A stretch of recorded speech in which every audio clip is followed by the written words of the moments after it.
नमस्कार, ये आकाशवाणी शिमला है। अब आप राजकुमारी चंदेल से कोविड-19 पर विशेष समाचार सुनिए।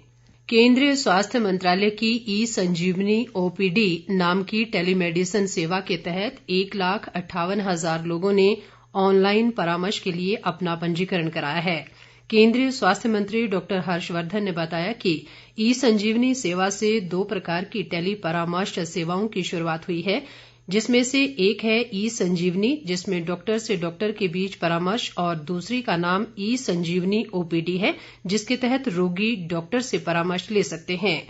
कोरोना महामारी के दौरान ई संजीवनी टेलीमेडिसिन सेवा लोगों के लिए मददगार बनी है। केंद्रीय स्वास्थ्य मंत्री ने कहा कि लॉकडाउन के बावजूद रोजाना करीब 250 डॉक्टर और चिकित्सा विशेषज्ञ स्वास्थ्य सेवाएं उपलब्ध करा रहे हैं। ये सेवा एंड्रॉयड ऐप पर उपलब्ध है। कोई भी रोगी इस ऐप पर लॉगिन करने के करीब 5 मिनट के भीतर डॉक्टर से सलाह ले सकता है। देश में कोरोना संक्रमित मरीजों की स्वस्थ होने की दर 69% से अधिक हो गई है और अब तक 15,34,743 रोगी उपचार के बाद ठीक हुए हैं।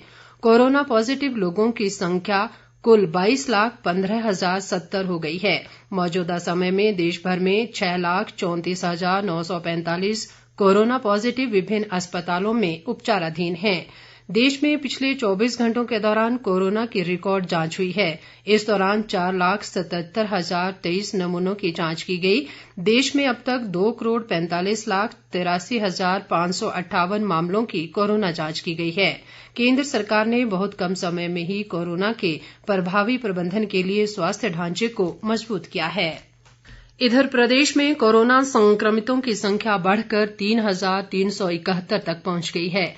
बीते 24 घंटों के दौरान प्रदेश में 107 नए मामले सामने आए हैं। इनमें चंबा जिले से सबसे अधिक 23 मामलों की पुष्टि हुई है। इनमें चंबा मुख्यालय से 7 लोग जबकि 16 लोग समोट ब्लॉक के संक्रमित पाए गए हैं। सीएमओ चंबा डॉक्टर राजेश गुलेरी ने बताया कि इन 23 संक्रमितों में 3 लोग डलहौजी, 4 बनीखेत, 4 देवी देहरा और 4 मामले मेल के शामिल हैं। इनमें एक सेना का जवान भी शामिल है जो पुणे से लौटकर होम क्वारंटीन में था। इन मामलों को मिलाकर अब चंबा जिला में कोरोना संक्रमितों का सक्रिय आंकड़ा 129 हो गया है। इसके अलावा मंडी में 14, हमीरपुर में 13, सोलन और सिरमौर में 11, कांगड़ा और बिलासपुर जिलों में 9, शिमला जिले में 7 और कुल्लू व ऊना जिलों में 5 नए मामले सामने आए हैं।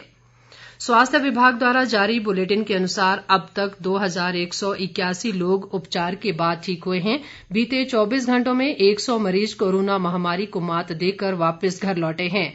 वर्तमान में 1,149 सक्रिय मामले हैं। प्रदेश में अब तक 1,65,496 कोविड टेस्ट किए गए हैं, जिनमें से 1,61,538 की रिपोर्ट नेगेटिव पाई गई है। वहीं इस महामारी से प्रदेश में 13 लोगों की जान जा चुकी है। ऊर्जा मंत्री सुखराम चौधरी कोरोना संक्रमित पाए जाने के बाद आईजीएमसी शिमला में उपचार करवा रहे हैं। उनके परिवार के सदस्यों के साथ ही उनका चालक भी कोरोना पॉजिटिव पाया गया है, जिसके बाद उनके संपर्क में आए अन्य लोगों के भी कोविड-19 टेस्ट करवाए जा रहे हैं। उधर प्रदेश कांग्रेस ने भाजपा नेताओं पर कोविड-19 पर बनाए गए नियमों की धज्जियां उड़ाने के आरोप लगाए हैं। कांग्रेस प्रदेश अध्यक्ष कुलदीप राठौर ने कोरोना के बढ़ते मामलों पर चिंता जताते हुए कहा कि कोरोना नियमों की अवहेलना कर कोरोना फैलाने वाले नेताओं के खिलाफ प्रशासन से एफआईआर दर्ज करने की मांग की है। उन्होंने प्रदेश सरकार पर आरोप लगाया कि वे कोविड-19 से निपटने में पूरी तरह असफल साबित हुई है। एक तरफ सोशल डिस्टेंसिंग के नियम तोड़ने के नाम पर कांग्रेस के विधायकों, नेताओं व कार्यकर्ताओं पर पुलिस मामले बना रही है, तो दूसरी तरफ सत्ता में बैठे भाजपा नेताओं को सरकार ने खुली छूट दे रखी है। हवन यज्ञ और स्वागत कार्यक्रमों के नाम पर कोरोना संक्रमण फैल रहा है, लेकिन शिकायत के बावजूद कोई कार्रवाई नहीं की जा रही है। उन्होंने कहा कि हालात को देखते हुए सरकार को अपने राहत कार्यों में तेजी लाने की जरूरत है।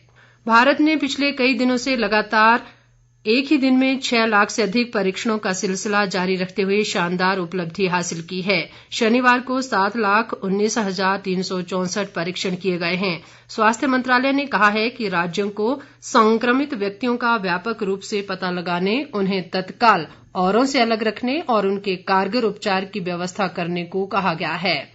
इसके साथ ही ये समाचार बुलेटिन समाप्त हुआ। नमस्कार।